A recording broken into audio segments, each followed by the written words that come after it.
इतने साल से देश को संभाल रहे हो, देश के लीडर हो, तो आप फ्यूचर जनरेशन से, हम बच्चों से ऐसी कौन सी क्वालिटी एक्सपेक्ट करते हो कि हमारे अंदर आनी चाहिए एक लीडर के रूप में?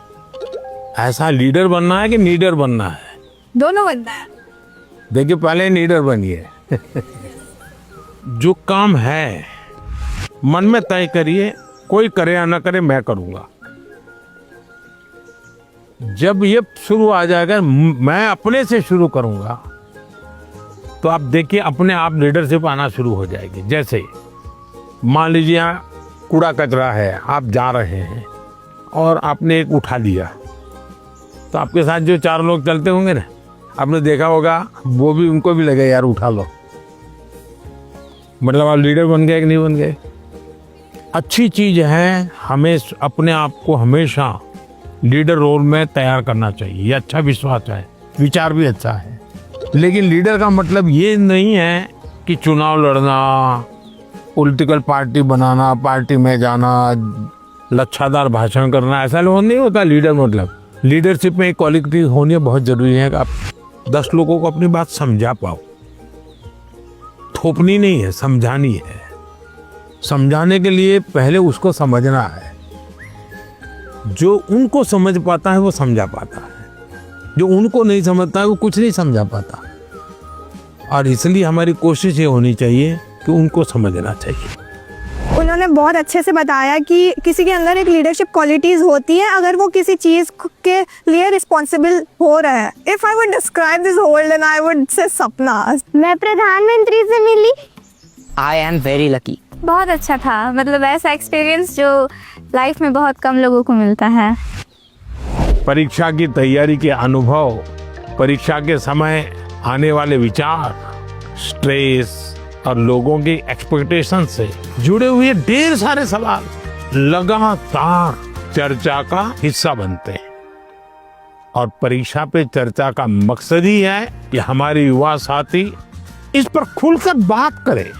परीक्षा पे चर्चा सिर्फ बोर्ड एग्जाम की तैयारियों से जुड़ी नहीं है। मैं जब आपके सवाल सुनता हूं तो स्वाभाविक है मेरे मन को भी वो छूते हैं। मैं अंदाजा लगाता हूं कि जीवन के कई पहलुओं से जुड़ी हुई बातें हमारे युवा मित्रों के मन में लगातार चल रही है। मैं अब आपको गुजरात लेकर चलूंगा। वहां के बच्चों ने और विशेषकर ट्राइबल बेल्ट के मेरे आदिवासी बच्चों ने जो सवाल पूछे, और उन्होंने तो मुझे सचमुच में हैरत में डाल दिया था।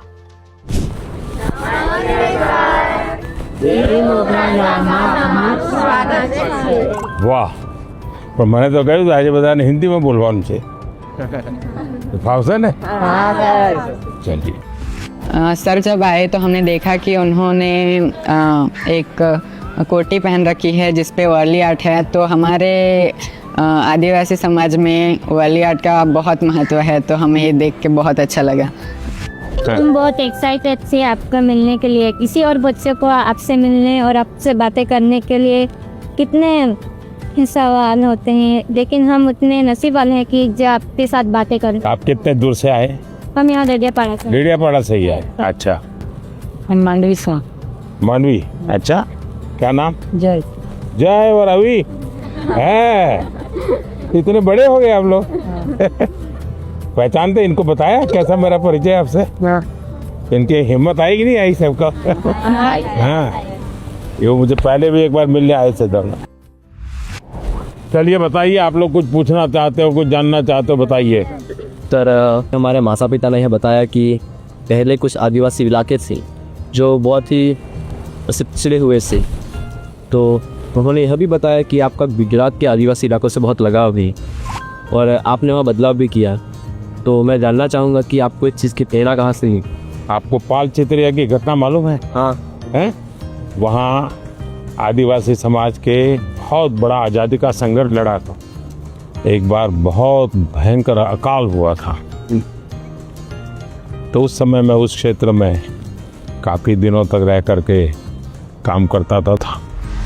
तो उस समय लगता था कि यहाँ एजुकेशन पे ध्यान देना चाहिए। उसके बाद जब मुझे मौका मिला मुख्यमंत्री बना तो मैं ध्यान देने लगा। आपको हैरानी होगी, एक समय ऐसा था कि उमरगांव से अंबाजी तक एक भी साइंस स्कूल नहीं था। तो बाद में आपने तो देखा, अब तो 2 यूनिवर्सिटी है, साइंस स्कूल है, इंजीनियर ITI है, बहुत सारा बदलाव आया है। उसका बहुत बड़ा लाभ हो रहा है। हाँ सर। आज भी आपको मालूम होगा, एक मैंने PM जनमन योजना बनाई है। आदिवासियों में भी कुछ इलाके और कुछ लोग हैं, समाज तो और पीछे रह गए हैं। तो मुझे फिर उनके लिए अलग से स्कीम बनानी पड़ी, अलग से बजट बनाना पड़ा। तो मुझे तब से लगता था कि हम शिक्षा पर जितना ज़्यादा बल देंगे उतना बहुत तेजी से विकास होगा। दूसरा मेरे मन में था, पूरे आदिवासी बेल्ट उमरगाम से अंबाजी पूरा हाईवे बनाया है, तो विकास के लिए इंफ्रास्ट्रक्चर की बहुत ज़रूरत होती है। लोग भी आना जाना शुरू करते हैं, तो उस दिशा में ध्यान दिया। तो मेरा आपसे यह प्रश्न है कि पहलगाम हमले के बाद हमारे घर में सब चर्चा कर रहे थे कि अब आगे क्या होगा। पूरा देश आपकी ओर देख रहा था। फिर ऑपरेशन सिंदूर हुआ और हमारे देश की सेना ने जीत हासिल की। तो ऐसे संजोग में आपने अपने तनाव को कैसे हैंडल किया? हम तो सिर्फ परीक्षा के तनाव से। आप लोगों को परीक्षा का तनाव आ जाता है। जब आप पुरानी परीक्षा के दिनों को याद कीजिए, अगर पुरानी परीक्षाओं को याद करेंगे तो आपको लगेगा हाँ यार, जब गया तब तो टेंशन था, लेकिन जब करके आ गया तो कुछ नहीं था। ऐसा होता है कि नहीं? होता है। परीक्षा के लिए सबसे अच्छी चीज होती है कि आप पेपर सॉल्व करने की आदत डालें, लिखने की। ज्यादातर लोग क्या करते हैं, पढ़ते हैं। यस, अगर खुद इस प्रकार से आप प्रैक्टिस करते रहते हैं तो मुझे पक्का विश्वास है कि आपको कभी भी तनाव नहीं आएगा। हम क्या करते हैं, पूरे दिन किताब, अरे कभी हंसो है। दूसरा सबसे बड़ी चीज है जो आज लोगों को ध्यान में नहीं है, वो है नींद। अच्छी नींद लेनी ही चाहिए। आपको लगेगा ऐसा कैसा प्रधानमंत्री है जो सोने की बात करने के लिए आए, हम तो एग्जाम के लिए पूछ रहे थे। लेकिन वो नींद इतनी पूरी लेते हैं तो बाकी समय आपका बहुत ही फ्रेश, नए विचार, नए आइडिया, मन बहुत प्रफुल्लित रहता। हाँ सर। हम डॉक्टर या कभी इंजीनियर या कभी अफसर बनना चाहते हैं, तो हमें आगे बढ़ के अपना करियर कैसे चूज करना चाहिए सर? अगर आपने 1 महीने में 10 चीज अलग अलग बता दी तो घर वाले क्या कहेंगे, इसका तो कोई ठिकाना ही नहीं। ये तो अच्छी चीज है कि आपको कुछ किसी को देख के लगा मैं भी ऐसा बनता तो क्या होता। अगर ये हमको करना है, जो व्यक्ति बहुत बड़ा बन गया है वो बड़ा बनने की इच्छा होना बुरा नहीं है, लेकिन वो बड़ा बना है तहीं से अपने को जोड़ो मत। कहाँ से शुरू किया था, अगर आपका ध्यान उस पर होगा तो फिर अगर हाँ यार यहाँ से चलो मैं शुरू करता हूँ। कोई कहेगा कि मैं क्रिकेटर बना, लेकिन जब मैं 8वीं कक्षा में था तो सुबह 4 बजे उठ करके साइकिल चला करके स्टेडियम तक जाता था और फिर मैं 2 घंटे प्रैक्टिस करता था। तो फिर तो मैंने कहा अच्छा इतना मेहनत करना पड़ता है, चलो मैं शुरू करता हूँ। अभी तो क्या लगता है, देखिए यार सेंचुरी लगा दी, फोटो छप गई। तो सपनों के लिए जीना सीखे, सपनों के अनुकूल जिंदगी बना। लेकिन शोर अगर मचाए तो सफलता शोर मचाए। हाँ। जैसे ही आप नंबर 1 आ जाएंगे तो सफलता शोर मचाएगी नहीं मचाएगी? पूरे स्कूल को पता चलेगा या नहीं चलेगा? चलेगा। पूरे गांव को पता चलेगा या नहीं चलेगा? तो हमारी कोशिश ये होनी चाहिए। सर ने जो बातें कही, जो मैंने सुनी, सब मैंने अपने जीवन में आगे बढ़ने के लिए और आगे बढ़ के कुछ बनने के लिए सब अपने लिए सोचा। आइए सर, अब हम ले चलते हैं हमारे कल्चर से रिलेटेड कुछ चीज़ें दिखाने। सर, ये है वारली पेंटिंग्स है, जो एक कार्डबोर्ड बनाते हैं उससे ऐसे पेंटिंग करते हैं। ये सभी वो चीज़ें हैं जो हमारे कल्चर से रिलेटेड है। सर, हमने आदिवासी काफ़ी जो आदिवासी है उनके कलाकृतियों को रिप्रेजेंट किया है, जैसे कि चित्रकला है, ये लिपन आर्ट, ये जो मैंने बनाया ये है पिथुरा आर्ट। खुद बनाए हो? यस सर, आपके लिए ये बनाया। क्या नाम आपका? किशन है सर। ये आपकी हैंड राइटिंग है? Yes sir. अरे वाह, थैंक यू सर। कितने बढ़िया है भाई।